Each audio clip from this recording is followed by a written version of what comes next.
So, Emmett, have you seen Spider-Verse? I have. Okay, great, Yes.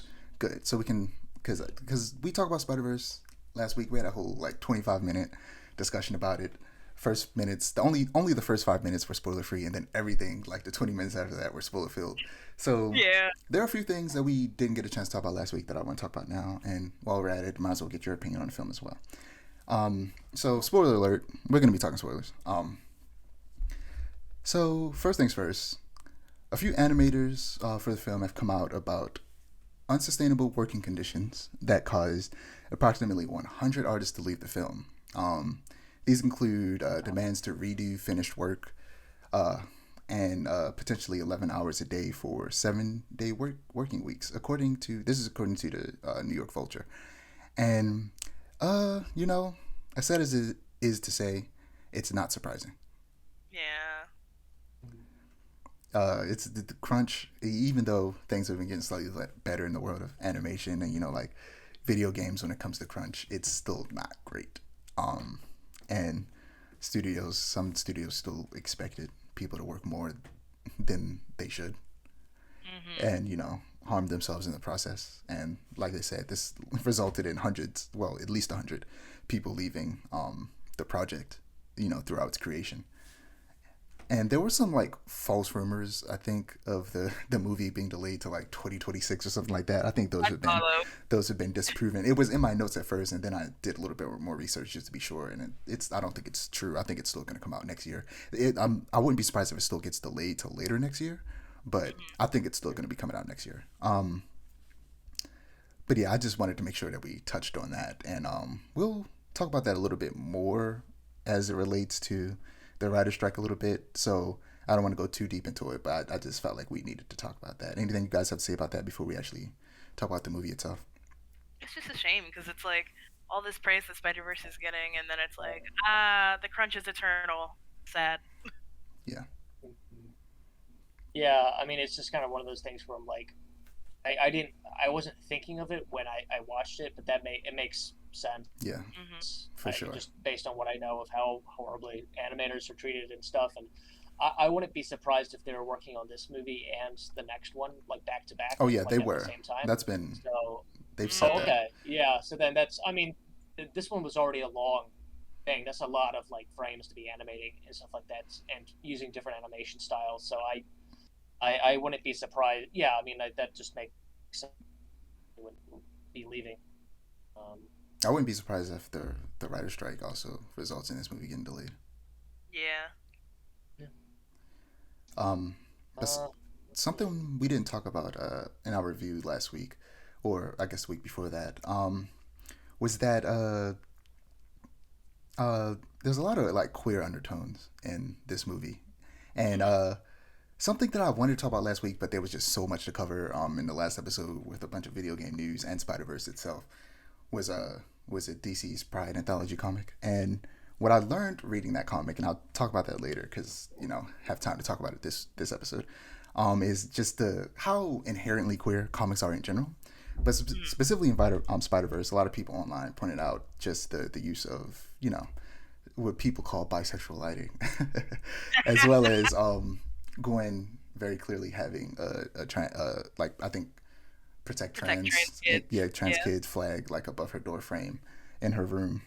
Um, and also the whole like a big part of the story is literally them coming out to their parents as superheroes, which in of itself can be seen, as an allegory to coming out, as a queer Mhm. person, and whether intentional or not, I think it was. Um, them being afraid to do that, it relates, and uh, so I just read everything out of order, so I have to restructure my thoughts. But yeah, well, I don't necessarily think that this means that Gwen or Miles are like canonically trans or bisexual. Um, I do believe in, the saying of once you put art out there, it's no longer your own. And part of that is allowing people the freedom to interpret a piece of art in any way that they want and not trying to tell them that they're wrong for seeing what they need to or what they want to. You can have your own view of how you see something, but just because someone sees it differently doesn't invalidate the way you see it. So, Right. for anyone who sees themselves in those characters because of those very specific reasons, that's great. I even myself see some of myself in these characters, not just because Miles is black, but because of the whole bisexual thing. Like it's stories like this Right. allow for that, for you to project yourself onto the character, and that's great. It's very great, very great. But speaking of, well, go ahead. Were you about to say something, Emmett? Oh no, I was just nodding my head in Yeah. agreement, and then I realized that you can't see that, so I verbally Yeah. did it as well. um, I also want to expand on, I talked about it a little bit last episode of like why I view this movie as a complete package, and I watched tons of like reviews for some YouTubers I like, and they talk about how a lot of people have said this, and I don't agree with them. How you either can't like this movie more than the last one, or you can't properly judge this movie because it's a half of a two-part story. And I disagree with that completely. I think it is perfectly fine for you to judge half of a story um, just by itself, especially if it's something like this, like a movie, without having seen the second half. And there's just aspects of this movie that I like more than the first one. Like, you can easily say, like, this movie is just as much Gwen's movie as it is Miles, and you could just use the fact that she goes through a complete character arc that ends with her going to help Miles complete his arc, as that's a reason why it's a whole movie. But I think that even though he doesn't, we don't get a completely satisfying ending to Miles' arc, we do get somewhat of an ending where the whole movie is people trying to tell him who he's meant to be with his parents and I think his teacher or his principal from the beginning of the movie, trying to dictate how his life should go. And, eventually when that rooftop scene after Gwen leaves, Miles' mom explains to him why she's been holding on so tightly and, ultimately loosens her grip a bit and tells him to stand up for himself when she isn't there. And he does just that with Spider-Man 2099 and the rest of the Spider People.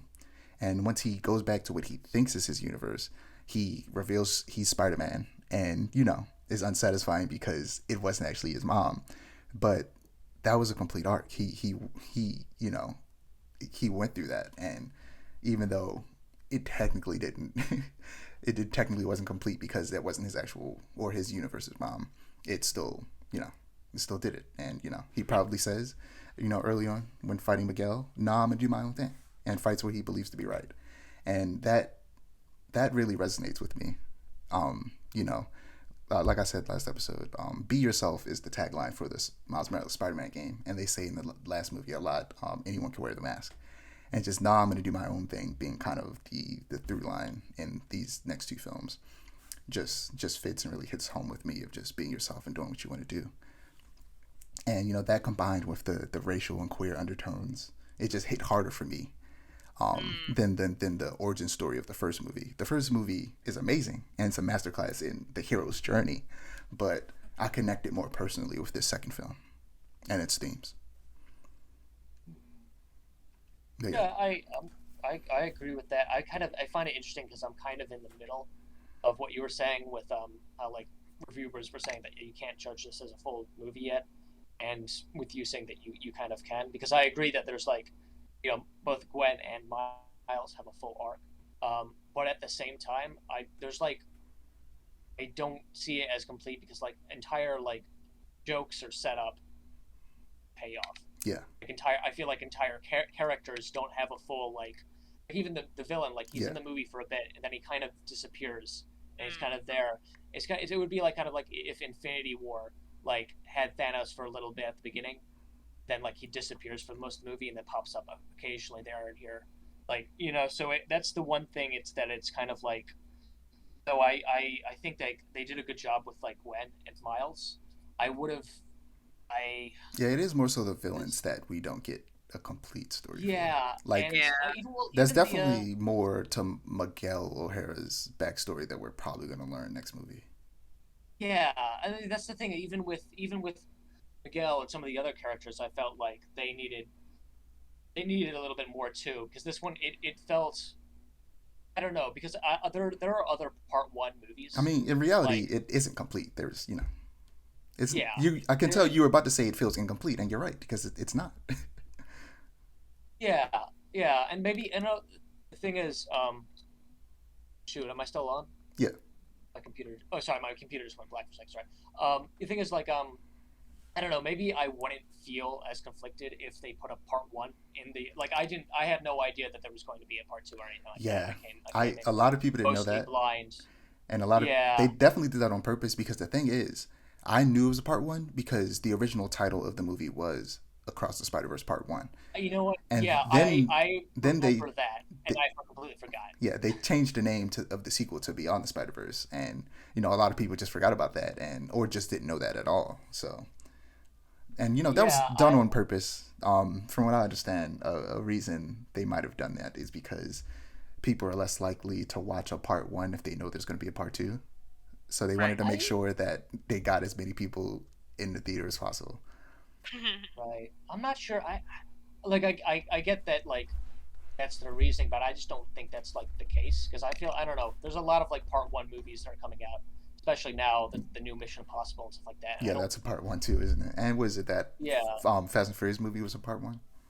yeah, exactly. And there's actually even the Mission Impossible one is like it says part one in the title. Yeah, it does. And I don't think that's going to like drop in Change. Yeah. sales because of it. Though I think maybe I think maybe Fast X did though. maybe. Yeah, I can't I remember. heard a lot of people confused by the ending. That they're like, "Oh, I didn't know this was going to be a part two thing."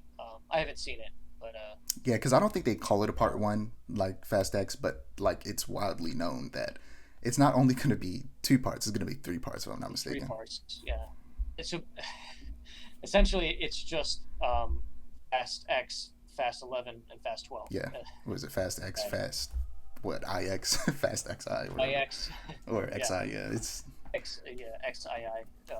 But Um, I wanted to. What was I gonna say? Oh, something else that I realized just seeing people talk about it online and just having more time to think about it after last episode was we talked about how Miguel is very clearly also not a traditional Spider-Man and he's projecting onto Miles, not just because he also destroyed the universe before, but because he's also not a traditional Spider-Man. He didn't get bit by a spider. His origin is completely different, and we'll probably learn that next movie. So I don't want to say exactly what it is, but also it's the exact same with his core group of people, like the people he tells to go with him to go find Miles, Spider Woman, and Ben Riley.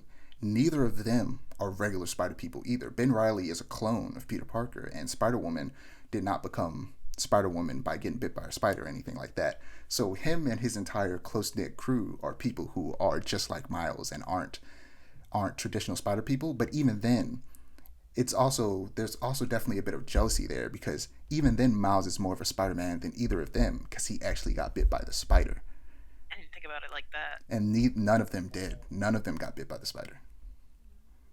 hey, this may be just me misremembering, but you probably know more than me. Wouldn't that also does that also make them anomalies too? Or I forget exactly how Miles is the one or the first anomaly.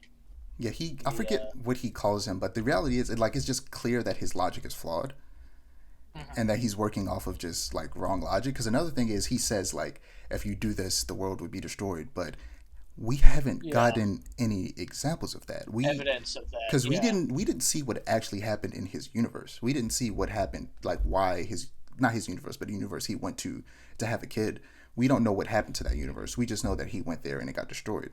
And when Paviter's Moonbatten was being destroyed, it was being destroyed after the collider that the Spot had corrupted fell and crashed into the ground and created a giant black spot. Seemingly, that might not have anything to do with the fact that Peter saved the police captain, and it might just have to do with the Spot. So overall, Miguel might just be straight up wrong and projecting all of his insecurities onto Miles. Right. Yeah, I heard someone say that there's a lot of like assumptions made by Miguel that may not be accurate. But yeah, that makes sense now that I think about it. Oh, interesting. Yeah, that's all I got for Spider-Verse. If you guys don't have anything else. I have a quick thing. I've been learning recently via Twitter that there are multiple versions of the movie I out heard in that. theaters. I'm gonna And see if I can notice that when I see it on Thursday, because I'm gonna watch it one last time in theaters on Thursday.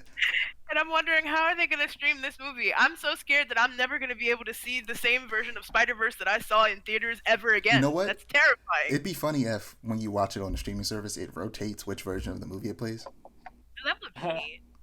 Wait, so what are the differences? I have no They're idea. like little subtle things, like scene changes. Like in the version of Spider-Verse that I saw, or no, there I've seen a version floating around rather, where there's a scene with Webslinger's horse, and Miles is riding Webslinger's horse while running away from a gaggle of spider people. That was not in my Spider-Verse, and I'm kind of mad about it.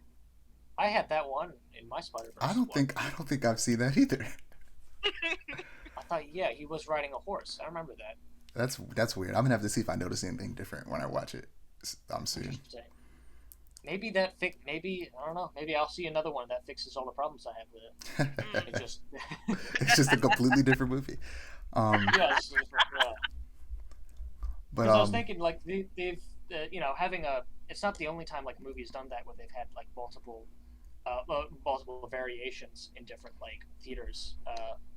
Where like with Clue, they had like different endings, but you can now, like most people experience it now with how the movie's like cut together where it has one ending and then it goes, but this is actually how it happened. And then it cuts to but this is actually how it happened after that.